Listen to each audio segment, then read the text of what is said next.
NCERT पाठ्य पुस्तक युक्तिकरण से जुड़ा विवाद। युक्तिकरण विवाद क्या है? एनसीईआरटी पर हाल ही में यह आरोप लगा है कि उसके द्वारा विज्ञान की पाठ्य पुस्तकों से प्रमुख अवधारणाओं खंडों को उल्लेखनीय रूप से विवाद नए विकासवाद के सिद्धांत और आवर्त सारणी को हटा दिया गया है। आलोचकों का कहना है कि प्रयास भारतीय शिक्षा प्रणाली में धर्मनिरपेक्षता और वैज्ञानिक सोच के अंत की ओर प्रयास है। अनेक वैश्विक पत्रिकाओं अल जजीरा, डैचे वेले और वैज्ञानिक पत्रिका नेचर आदि ने इस पर टिप्पणी की। इस मामले में सोशल मीडिया पर असत्यापित सूचना प्रसारण होने का दुष्टाचार और भ्रम की स्थिति बनी।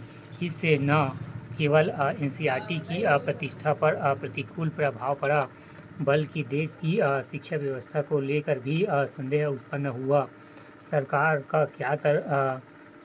का तर्क क्या है?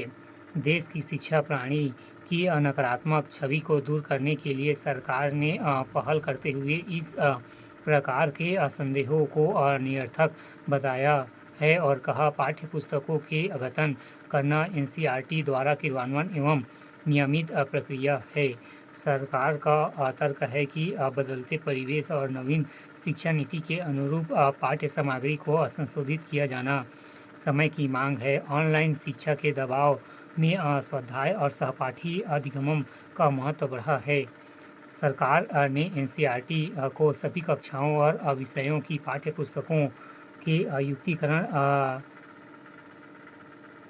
रेशनलाइजेशन की आवश्यकता को ध्यान में रखते हुए युक्तिकरण की प्रक्रिया में 5 व्यापक मापदंडों पर विचार करने का कहा। वर्तमान संदर्भ में अप्रासंगिक सामग्री की पहचान, एक ही कक्षा के लिए विभिन्न विषयों के समान पाठ्य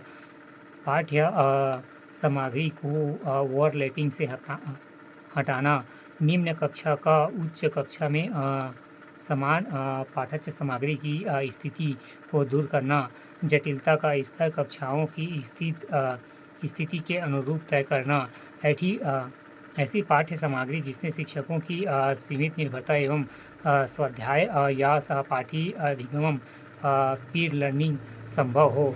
राष्ट्रीय शैक्षणिक योजना एवं प्रशासन संस्थान NIEPA गठन, national institute of educational planning and administration अर्थात निपा एवं स्वायत्त शासित संस्था है, जिसका गठन 1962 में किया गया। यह एशिया प्रशांत क्षेत्र में यूनेस्को के प्रशिक्षण केंद्र के रूप में थी। प्रारंभ में इसके माध्यम से प्रशासकों एवं पर्यवेक्षकों तथा शिक्षा क्षेत्र में योजना बनाने वाले योजनाकारों के प्रशिक्षण प्रदान किया जाता था। कालांतर में भारत द्वारा इस संस्था को अधिग्रहित किया और 1979 में से निपा नाम दिया गया। उद्देश्य, भूमिका एवं कार्य। वर्तमान में यह संस्था शिक्षा संबंधित योजना और प्रशासन के क्षेत्र में शीर्षस्थ योजना के रूप में कार्यरत है। इस संस्था के तहत शिक्षण योजनाकारों एवं प्रशासकों को प्रशिक्षण प्रदान किया जाता है। 2006 में इसे नालंदा विश्वविद्यालय का दर्जा दिया गया, जिसे स्वयं अपने कोर्सेस चला सके। यह विभिन्न विषयों में एमफिल PhD के पाठ्यक्रमों का संचालित करता है, जिसे बहुशास्त्रीय संकाय बनाते हैं।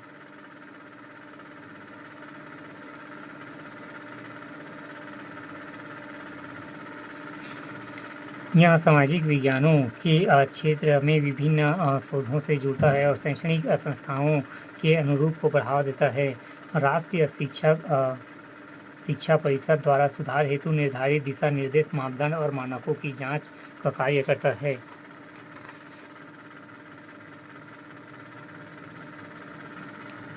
राष्ट्रीय शिक्षा परिषद NCTE, national council for teacher education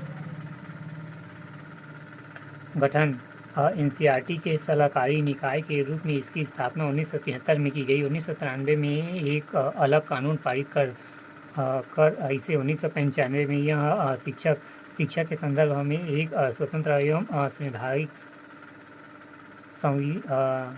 संविधिक संगठन बनाया गया। शिक्षा प्रणाली का मानवीकरण व उसका योजनाबद्ध विकास के लिए गठित इस संस्था का मुख्यालय नई दिल्ली में है। उद्देश्य, भूमिका एवं कार्य। यह संगठन शिक्षकों की शिक्षा संबंधित पहलुओं का आकलन कर केंद्र, राज्य सरकार एवं यूजीसी को सलाह देता है। शिक्षक शिक्षा से जुड़े नीति व मानकों को निर्धारित करने में सहायता करता है और संस्थानों को मान्यता देता है। पूरे देश में शिक्षा का पाठ्यक्रम की एकरूपता और उसे समसामयिक बनाने हेतु सरकार को सुझाव देना। शिक्षा से जुड़े पाठ्यक्रम डीएड, बीएड, एमएड के लिए न्यूनतम योग्यता फीस स्कॉलरशिप तय करना। शिक्षा के संदर्भ में अंतर्राष्ट्रीय पद्धतियों का अध्ययन करना ताकि उसमें समसामयिक रखा जा सके। शिक्षा के अंतर्गत अभिनव प्रयोग जैसे बाल मनोविज्ञान, मल्टीमीडिया टीचिंग इत्यादि को प्रोत्साहित करना।